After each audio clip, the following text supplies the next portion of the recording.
നമസ്കാരം, ഞാൻ രാജേഷ് തിരുവാമന. ഇന്നത്തെ റെസ്ക്യൂ വെമ്പായത്താണ്. വെമ്പായത്ത് നിന്ന് നെടുമങ്ങാട്ടേക്ക് പോകുന്ന വഴിക്ക് തേക്കട ജുമാ മസ്ജിദിലാണ് പാമ്പിനെ കണ്ടത്. പള്ളിയിൽ പ്രാർത്ഥനയ്ക്ക് വന്നവർ ബാത്റൂമിലേക്ക് പോകുന്ന വഴിക്കാണ് പാമ്പ് കിടന്നത്. ആളുകളെ കണ്ടപ്പോൾ തന്നെ പാമ്പ് പെട്ടെന്ന് പത്തിയെടുത്ത് ചീറ്റി നിൽക്കുകയായിരുന്നു. അത്യാവശ്യം വലിയൊരു മൂർഖൻ പാമ്പായിരുന്നു. ഏകദേശം 5 അടിയോളം നീളമുള്ള വലിയൊരു പാമ്പായിരുന്നു.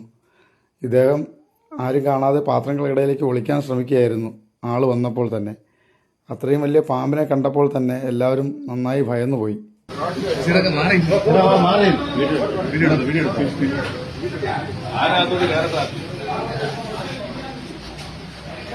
ഞാൻ വീഡിയോ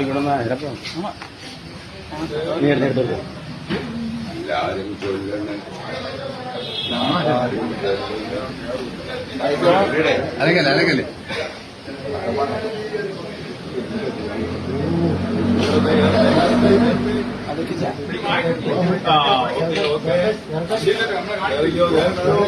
കൈയുടെ പാസ്സായിക്കോടെ കാണിക്കാൻ